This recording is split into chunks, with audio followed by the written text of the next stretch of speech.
Capítulo 8, parte 2.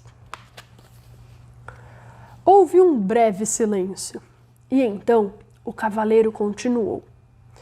Eu tenho muito jeito para inventar coisas. Ora, você deve ter notado, da última vez que você me levantou, que eu estava pensativo, não?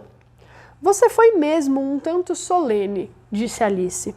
Bem, naquele exato momento, eu estava inventando um novo modo de pular portão. Quer saber como? Gostaria muitíssimo de saber, Alice disse educadamente. Eu vou lhe contar como foi que a ideia me veio, disse o cavaleiro. Veja você, eu disse comigo mesmo, a única dificuldade são os pés. A cabeça já é alta o suficiente. Ora, primeiro ponho a cabeça no alto do portão. Depois fico de pé da minha cabeça. Assim, os pés também serão altos o suficiente. Veja você, com isso já estou do outro lado. Veja você. Sim. Imagino que assim e com isso você já estaria mesmo, Alice disse pensativa. Mas você não acha que seria bem difícil? Ainda não experimentei, o cavaleiro disse gravemente. Então, não posso dizer com certeza, mas acho que seria, sim, um pouco difícil.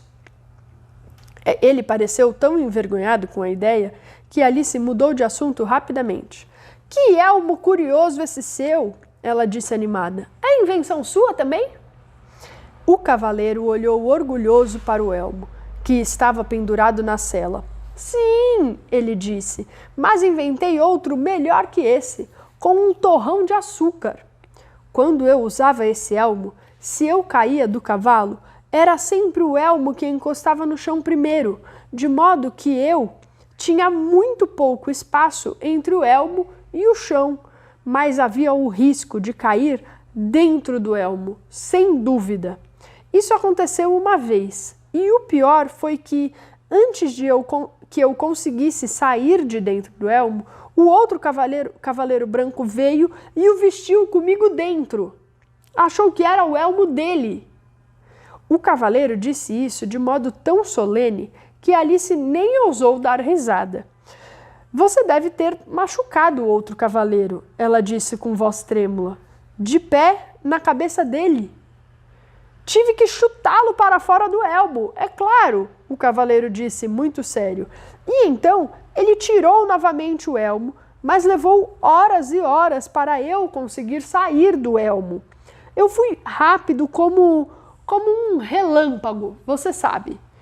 Mas deve ser um tipo de rapidez diferente, né? Alice objetou. O cavaleiro balançou a cabeça. No meu caso, tenho todos os tipos de rapidez. Eu garanto, ele disse, levando as mãos excitado enquanto dizia isso. E no mesmo instante, escorregou da sela e caiu de cabeça numa vala profunda. Alice correu até a vala para vê-lo. Ela ficou muito assustada com a queda, pois por algum tempo ele vinha se saindo bem e ela teve medo de que dessa vez realmente tivesse se machucado. De todo modo, embora ela só conseguisse ver as solas dos sapatos dele, ficou muito aliviada ao ouvir que continuava falando em seu tom de costume. Todos os tipos de rapidez, ele repetiu. Mas foi muito desleixo dele vestir o elmo de outro homem, com esse homem dentro ainda por cima. Como você consegue continuar falando tão calmamente de ponta cabeça? Alice perguntou, puxando-o pelos pés e colocando-o na borda da vala. O cavaleiro pareceu surpreso com a pergunta. Que importância tem a posição do corpo? Ele disse, minha cabeça continua funcionando do mesmo jeito. Na verdade, quanto mais de cabeça para baixo, mais eu invento coisas. Mas a coisa mais inteligente que eu já inventei na vida, ele retomou após uma pausa, foi um novo tipo de pudim enquanto serviam a carne. Há tempo de ficar pronto para o próximo prato? Disse Alice. Bem, isso seria realmente rápido, sem dúvida. Bem, não como o prato seguinte, o cavaleiro disse em tom lento e pensativo. Não. certamente não logo em seguida. Então o pudim ficaria pronto só no dia seguinte. Imagino que você não coma 2 pratos de pudim na mesma refeição, né? Bem, nem no dia seguinte, o cavaleiro repetiu como antes. Nem no outro dia. Na verdade, ele continuou cabisbaixo, com a voz cada vez mais baixa. Não creio que o pudim jamais tenha sido feito. Na verdade, eu não creio que o pudim jamais será feito. E, no entanto, foi um pudim muito inteligente esse meu invento. Do que você queria que ele fosse feito? Alice perguntou, na esperança de animá-lo, pois o pobre cavaleiro parecia muito desanimado com aquilo. Começou com mata-borrão, o cavaleiro respondeu com um gemido. Não ficaria muito bom, eu receio. Não muito bom, se fosse só isso, ele interrompeu.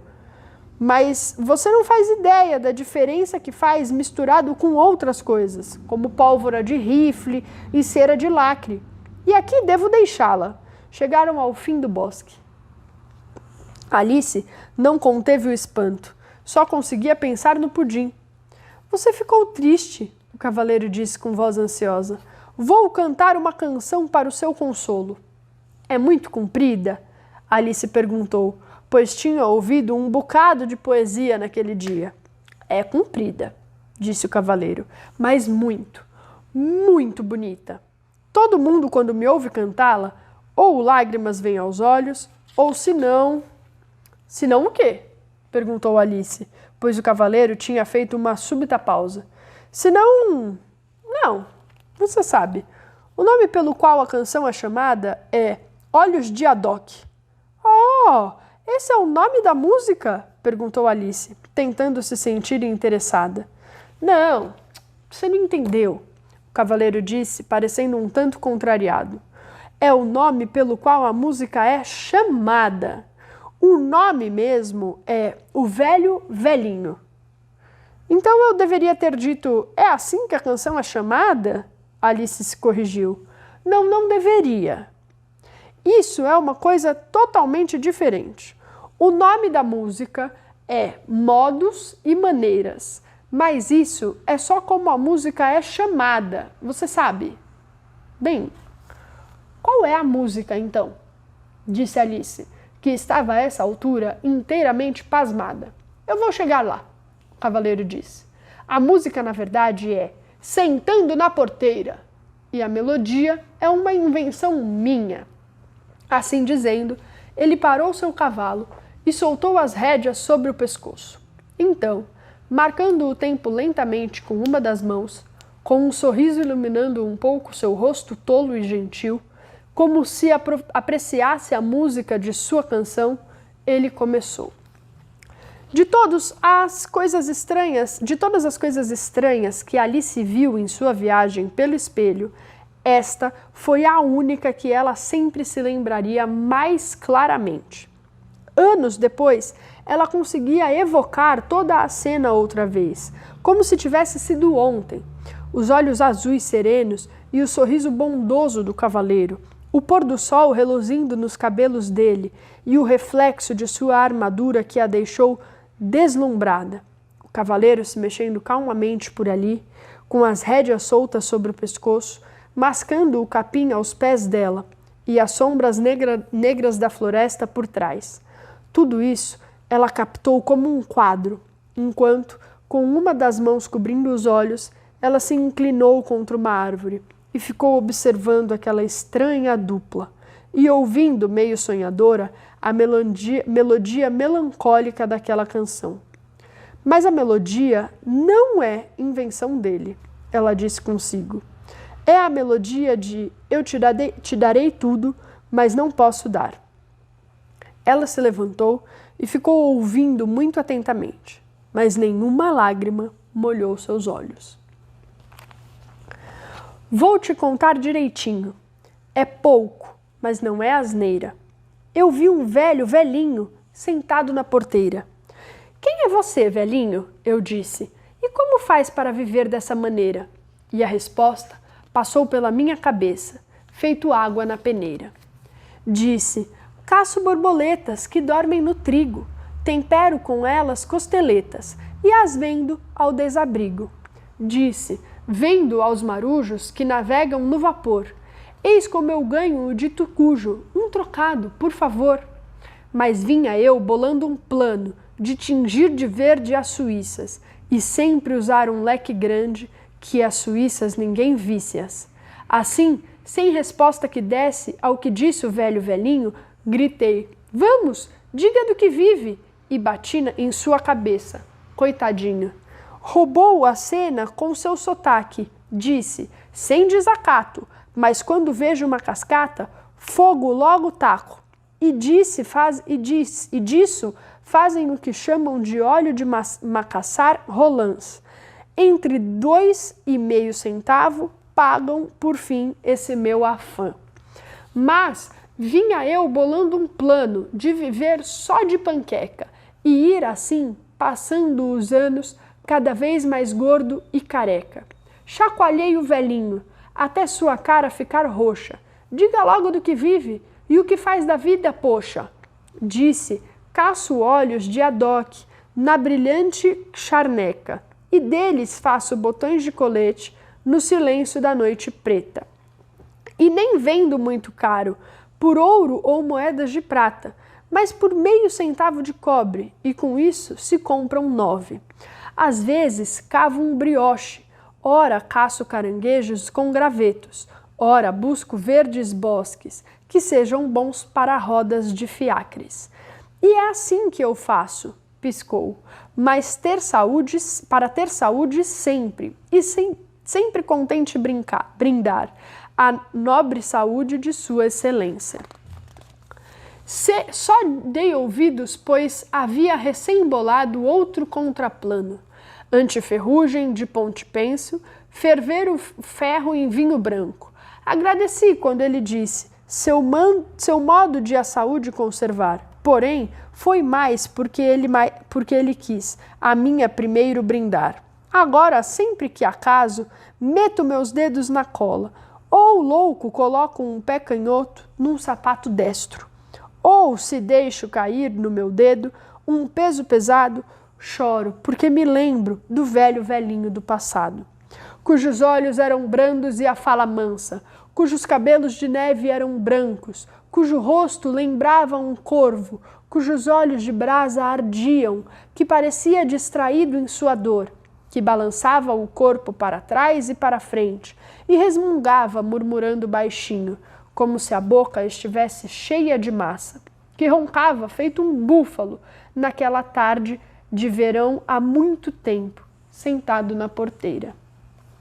Quando o cavaleiro cantou as últimas palavras da balada, ele tomou as rédeas, virou seu cavalo para a estrada por onde tinham vindo.